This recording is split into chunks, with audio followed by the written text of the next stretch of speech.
Écrit mes commandements. Frère, moi je te pose la question. Frère, moi je te le demande. Est-ce que toi tu obéis? Le mensonge est à toi comme si tu respires. Toi qui mens comme tu respires. Est-ce que tu obéis la parole de Dieu? Toi qui commets l'adultère comme tu respires. Est-ce que tu respectes la parole de Dieu?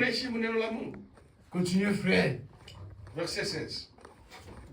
Et moi, je prierai le Père. Et le Père fera quoi? Moi, je prierai le Père et il vous donnera. Il vous donnera un autre consolateur afin qu'il demeure éternellement avec vous. Continuez, frère, jusqu'à verset 26. Verset 17. L'esprit de vérité que le monde... Jésus dit à ses disciples, si tu me crois à moi et tu m'obéis, moi maintenant avec toi, je vais prier le Père Céleste qui puisse te donner l'Esprit Saint. Sœur, si tu n'as pas l'Esprit Saint, tu n'auras pas une bonne vie sur la terre. Tu n'auras pas aussi la vie éternelle. Parce que le Saint-Esprit ici commence d'abord à te donner une bonne vie sur la terre. Un frère irréprochable. Une sœur irréprochable. Tu regardes seulement qui c'est comme ça. Celui-là, le Saint-Esprit. Irréprochable. Tu te dis, celui qui va épouser cette fille aura une femme. D'abord, c'est sur la terre que ça commence. Ce n'est pas seulement le ciel. Ça commence d'abord ici sur la terre. Ah, c'est lui qui va épouser celui-là. Celle-là, elle a le Saint-Esprit. Ah, sa vie. Irréprochable. Que c'est ce que Jésus dit. Moi, je demanderai au Père qui est au ciel puisse vous donner l'Esprit Saint. Et c'est qui l'Esprit Saint? C'est le Saint-Esprit. Ma sœur, avez-vous reçu le Saint-Esprit? Si ton enfant avait reçu l'Esprit de cet monde, maintenant toi qui es né de nouveau, toi qui apportes seulement, pourquoi tu apportes de longues robes, de longues jupes? Ce n'est pas ça le Saint-Esprit. Le Saint-Esprit ne se cache pas dans les longues robes. Le Saint-Esprit se cache dans le cœur de l'homme. Continue, frère.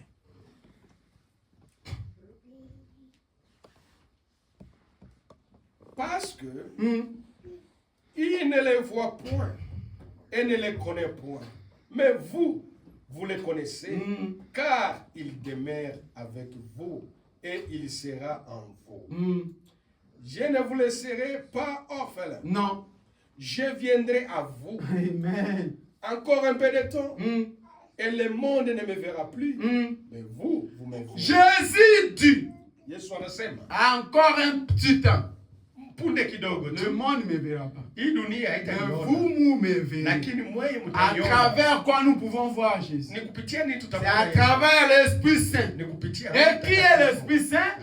C'est le Saint-Esprit. Comment je peux voir Jésus? Car Jésus c'est l'Esprit. Pour voir Jésus, je dois voir la vie de Saint Rebecca. Je dois voir la vie de Kisa. Je dois voir la vie de mon frère. Je dois voir la vie de ma sœur. C'est à l'intérieur de ta vie que nous allons voir Jésus. En peu de temps, le monde ne me verra pas. Mais vous me verrez. Continuez, frère.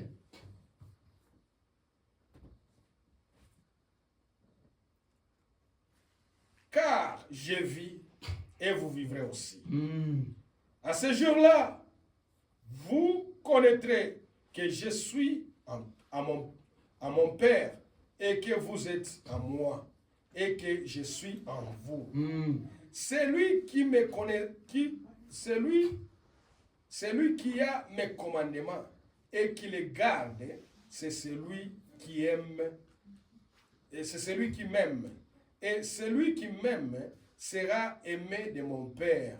je l'aimerai et je me ferai connaître à lui. Jésus dit, Yesu anasema, celui qui aime mes commandements. Mwenye anapenda kupenda. Celui qui aime mes commandements. Mwenye anapenda amri zangu. Moi j'aime Jésus. Oh, mimi nampenda Yesu. Toi tu aimes Jésus mais tu n'aimes pas ses commandements. Wewe unampenda Yesu lakini haupendi amri zake. Unampenda Yesu. Si tu aimes Jésus. Kama unampenda Yesu. J'aime Jésus. Nampenda Yesu. J'aime Jésus. Nampenda Yesu. Quand tu aimes Jésus, wakati tu unampenda dois aimer aussi ses commandements. Unapenda Tu ne peux pas aimer Jésus sans toutefois aimer sa parole. Bila kupenda neno lake. Mais ça c'est la confusion. Itakuwa ni Il faut aimer Jésus et aimer aussi sa parole pour être sauvé, pour avoir le Saint-Esprit. Tu dois aimer d'abord la parole de Jésus. Tu ne peux pas aimer quelqu'un que tu ne vois pas sans toutefois aimer ses commandements. Oh, moi j'aime Christ. Mais tu aimes Christ, mais tu n'aimes même pas aimer frère Laurent. Tu n'aimes même pas aimer ta sœur, ton frère. Tu n'aimes pas même à faire du bon pour ta sœur. Mais tu dis que tu aimes Jésus. Tu ne peux pas aimer Jésus parce que Jésus c'est l'Esprit. Commencez d'abord à aimer celui qui est proche de toi. Celui qui est à côté de toi. Celui qui est ta voisin, ta voisine.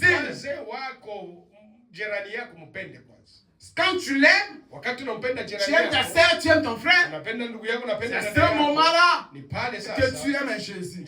Parce que ton frère et ta soeur, ce sont l'image, ce sont les images, ce sont les gens, les êtres humains que Dieu a créés, que Dieu a créés. Commencez d'abord à aimer ta sœur.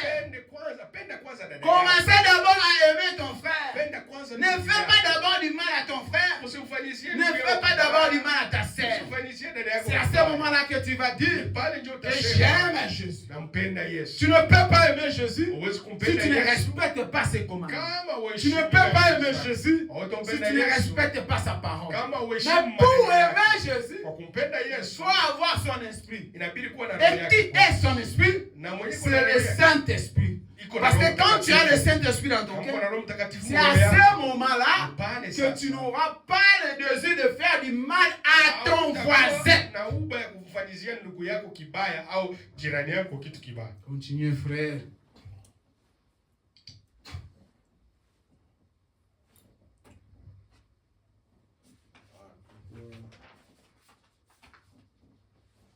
Celui qui aime mes commandements et qui les garde, c'est celui qui m'aime.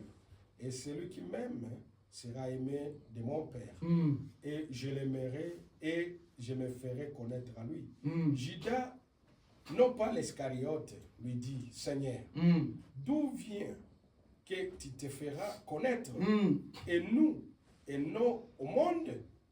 Jésus lui répondit, si quelqu'un m'aime, il gardera ma parole. Alléluia. Frère, dada, sœur, ndugu, si tu aimes Jésus, tu garderas sa parole. Tu garderas ses commandements. Ce qui te fait de ne pas garder les commandements, de ne pas garder la parole, de ne pas obéir à la parole, c'est parce que tu n'as pas l'esprit de Christ. C'est parce que tu n'as pas le Saint-Esprit. Frère, pour respecter la parole, c'est tout un problème. Sœur, pour respecter la parole, c'est tout un problème. Mais il apporte les longues robes. Il apporte les longues jupes. Ce n'est pas ce qui te fait que tu puisses respecter la parole. Ce qui te fait que tu puisses respecter la parole, c'est l'esprit de Christ qui est en toi. Et quand tu as l'esprit de Christ, tu vas aimer Jésus et tu vas respecter la parole. Maintenant, je vais te reposer encore la question. Sœur, avez-vous reçu le Saint-Esprit? Frère, avez-vous reçu le Saint-Esprit? Si tu n'as pas encore reçu, c'est aujourd'hui. Ce n'est pas demain. Demain ne t'appartient pas. Demain c'est à Christ. Dieu t'a donné l'opportunité aujourd'hui d'être ici dans cette salle. C'est pour écouter cet évangile. Ce qui t'enrichit le cœur pour ne pas respecter la parole, c'est parce que tu n'as pas l'esprit de Christ. C'est pour cette raison que tu n'arrives pas à respecter la parole de Dieu. C'est quoi respecter la parole, frère Laurent? Respecter la parole, respecter les commandements, c'est obéir à tout ce qui est écrit dans la parole de Dieu. C'est de dire ainsi dit le Seigneur. Ne t'appuyez pas pour ta connaissance. Les sœurs sont venues aujourd'hui. Des philosophes, ils sont devenus des sociologues.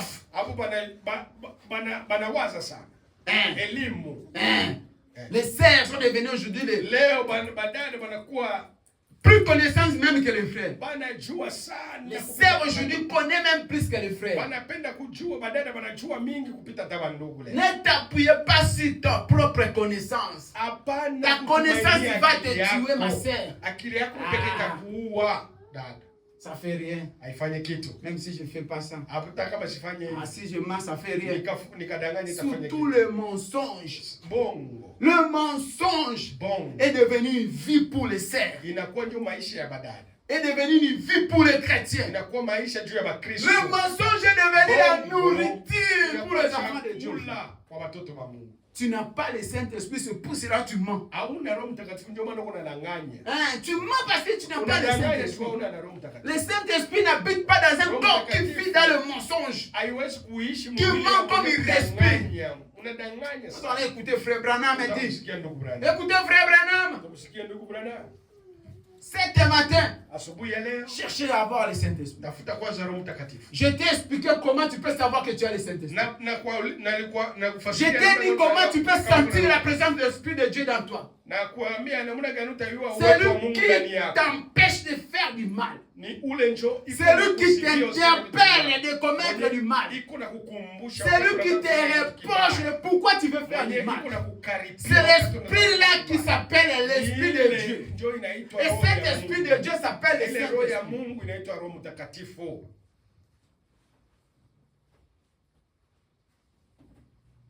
Écoutez Frère Branham. Qu'est-ce que le Saint-Esprit? Page 50. Si il n'y a pas beaucoup seulement parmi nous, c'est à cause de ça. Frère Branham dit, s'il n'y a pas beaucoup, si nous ne sommes pas beaucoup, c'est à cause de ça. Ça c'est quoi? Écoutez Frère Branham. Il y a trop de laisser aller à nous. Frère Branham dit, dans ta vie, c'est, dans ta vie, mon frère, tu as tellement de laisser aller. Où qu'on a des ordres. Frère Laurent, où qu'on a des ordres, moya grave. Il fallait que je puisse parler Swahili. Ça vient bien de Swahili.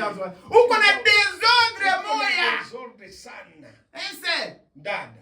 Tu es désordonné dans ta vie chrétienne. C'est ça ce qui empêche le Saint-Esprit à toi.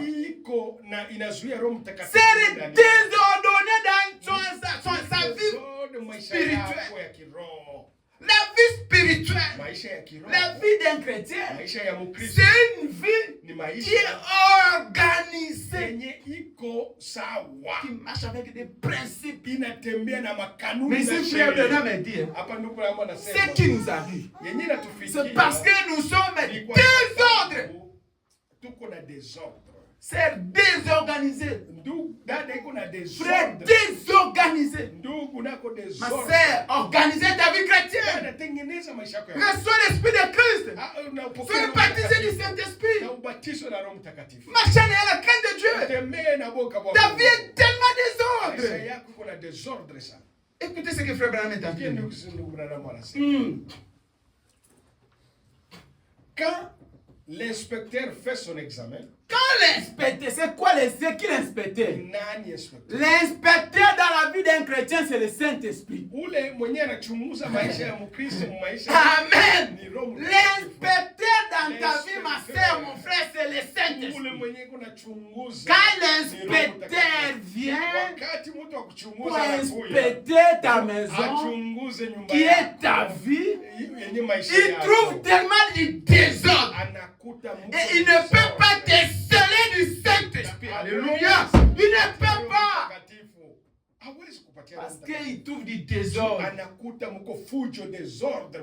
Mais quand il trouve l'ordre, il va te sceller du Saint-Esprit. Continuez, frère. Quand l'inspecteur vient, qu'il inspecte votre vie pour voir. Pour regarder s'il n'y a pas un peu de laisser aller chez vous. Alléluia, frère Branham. Quand l'inspecteur il regarde. S'il n'y a pas de petites choses qui empêchent que l'Esprit de Christ habite à toi. C'est quoi les petites choses, frère Laurent? Les mensonges, les tromperies, la convoitise, la haine, songi. Les songi. Les chrétiens sont les gens, les premières personnes qui marchent avec des songi. Les choses des gens, ça devient ta vie. Ta vie n'est pas digne, mais toi tu regardes seulement les choses des autres. C'est va rester là pendant des heures du temps pour parler seulement des problèmes des autres. Mais dans sa maison, il y a du désordre. L'inspecteur, quand il rentre, il trouve du désordre dans ta vie chrétienne. L'okuta, songi, l'envie, l'orgueil, la convoitise. Comment tu dois avoir le Saint-Esprit? Comment tu dois être scellé de l'Esprit de Dieu? Alors qu'il y a du désordre dans ta maison. Et qu'est-ce que l'inspecteur va faire? Écoutez, frère Branham est très bien. Un peu de laisser aller dans votre vie. Dans votre vie de prière. Un peu de laisser aller quand c'est tempérament colérique, un peu de laisser aller quand à cette langue pour parler des autres. Écoutez, frère Branham me dit de laisser aller des fujo, des tempérament. C'est ce cas siriki. Kama dada anasirika. Il essaie seulement s'il n'est pas devant les épreuves. Iko dada ni kama hana mbele. Mais quand c'est devant les épreuves, wakati iko mbele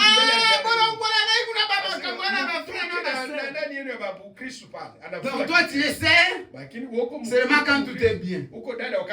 Mais quand l'épreuve est là, tu n'es plus seul.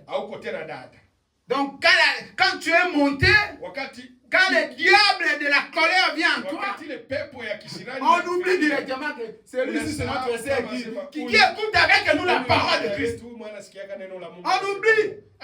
On se voit comme si on est devant un diable. Laissez aller. Pourquoi Frère Branham me dit parce qu'il n'y a plus la vie de prière.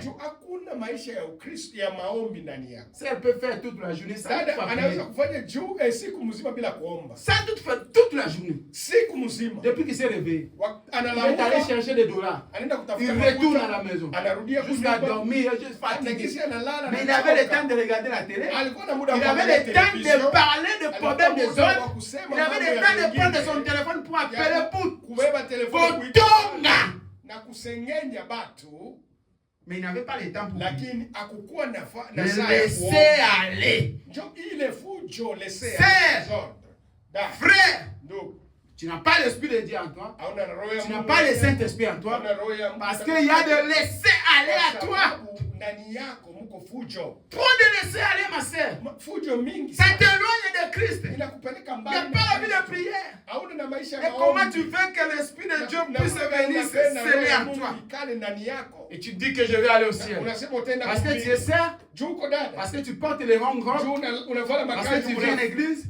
Tu viens remplir de bancs. Tu portes les rangs grands pour rien. Mais le ciel est pour toi. Les portes fermées. Tu seras comme la femme de l'autre. Sœur, ne soyez pas la femme de l'autre. Ne soyez celui qui va arriver à la destination. Continuez, frère Laurent. Écoutez ce que frère Branham a dit. il ne scellera jamais les wagons. Comment il va sceller la conteneur? Quand l'inspecteur vient, alléluia. Quand l'inspecteur vient, il inspecte, il regarde la vie. C'est qui l'inspecteur ici, ma sœur? Je vais t'expliquer. Qui l'inspecteur? C'est le Saint-Esprit. Quand le Saint-Esprit vient dans ta vie, il va vérifier. C'est comme quelqu'un qui va fermer les conteneurs. Quand tu fermes les conteneurs, on appelle un inspecteur pour qu'il puisse regarder si chaque chose est à sa place. Il ne peut pas sceller la conteneur. Parce que si on regarde pas que toutes choses sont bien gardées, bien dans sa place, quand le conteneur va partir, quand ça va commencer à avoir les choses qui n'étaient pas bien assises, ça va être cassé. C'est pour cela qu'il faut que l'inspecteur puisse venir pour regarder. Est-ce que les sœurs a laissé le péché? Les sœurs a laissé le mensonge? La sœur a laissé l'arrogance? Est-ce que la sœur a laissé de parler des choses d'autres personnes? Est-ce que les sœurs a laissé ceci et cela? Et quand l'inspecteur voit que toutes les choses est en ordre, c'est à ce moment-là que l'inspecteur va dire ok, cet conteneur est bien fermé. C'est à ce moment-là qu'il va prendre maintenant les grandes cadenas et il va sceller. C'est qui? C'est qui? C'est le Saint-Esprit qui scelle la vie d'un chrétien. Ma sœur, mon frère, est-ce que ta vie est scellée du Saint-Esprit? Aujourd'hui, ce matin, cherchez que ta vie puisse être scellée. Tu commets du péché parce qu'il y a des laissés aller dans ta vie. Les petites choses que tu négliges là, c'est ça les choses qui vont empêcher que ton conteneur puisse être scellé. Débarrasse-toi des petites choses. Le mensonge, l'arrogance, le songi. Tu es champion de calomnier les gens.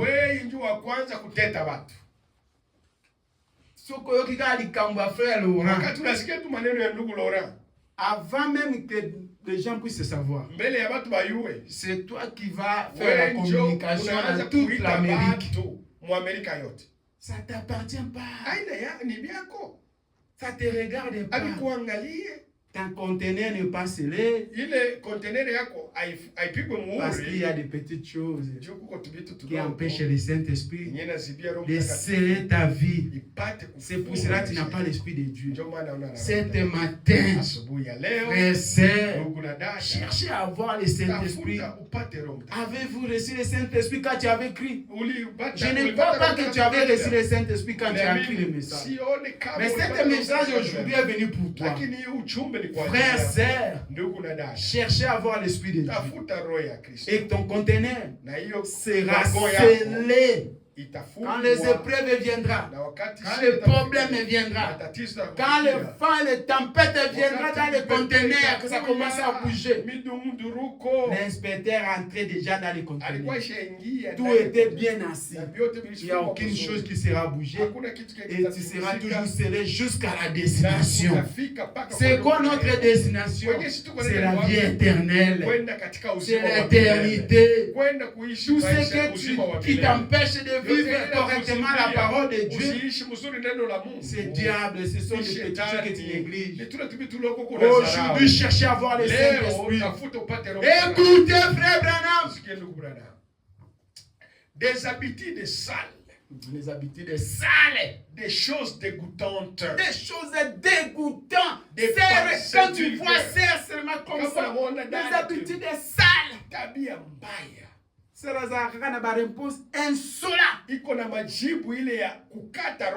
vieux qu'il veut qu'on puisse venir prêcher pour ton bien. On ne vient pas prêcher pour ton bien. Comme la parole est en train de sortir, ça nous frappe nous tous. Ça commence par moi et ça descend jusqu'à la dernière personne. La parole frappe tout le monde. Et c'est pour nous tous. Mais c'est les habitudes sales. Les frères n'en parlent même pas. Frère Branham me dit, ce sont les habitudes sales que tu as. Des comportements bizarres qui empêchent que tu puisses avoir le Saint-Esprit. Que tu puisses être scellé de l'Esprit de Dieu. Répands-toi. Et soyez baptisés du Saint-Esprit. Écoutez, frère Branham, on va terminer. Des pensées vulgaires. Il ne peut pas sceller les wagons. Mais, quand il trouve tout à sa place, l'inspecteur là, il est scellé. Et quelqu'un ose donc d'ouvrir ses seaux avant que les wagons aient atteint sa destination, l'endroit pour lequel il a été scellé. Voilà. Ne touchez pas à mes wagons. Alléluia. Ne faites pas de mal à mes prophètes. Car je vous dis qu'il vaudrait mieux pour vous qu'on suspende à votre cou une mêle de moulin et qu'on vous jette au fond de la mer, plutôt que de chercher à scandaliser ou à embraler. Ne sera-t-il qu'un peu le plus petit de ceux qu'on a été scellés? Vous voyez, c'est ce que ça veut dire. Voilà ce qu'il est le Saint-Esprit. C'est votre assurance. Alléluia. Écoutez, frère Branham. C'est votre protection. Écoutez, frère Branham. Ce qui est du Saint-Esprit, c'est notre assurance. C'est notre protection.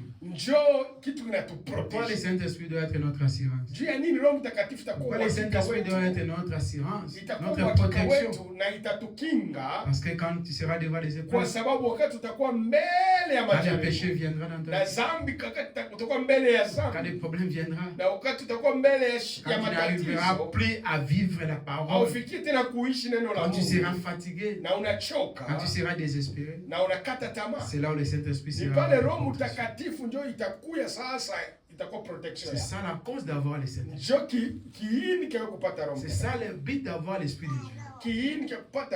Je sais que tel que tu es là, je sais que tel que nous sommes là, beaucoup entre nous, nous avons crié, mais nous n'avons pas respiré le Saint-Esprit. Si cette parole entre dans ton cœur,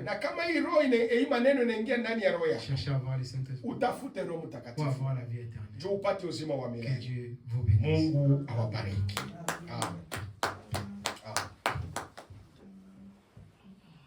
Nous allons chanter alors que qu'ils vont nous donner un cantique.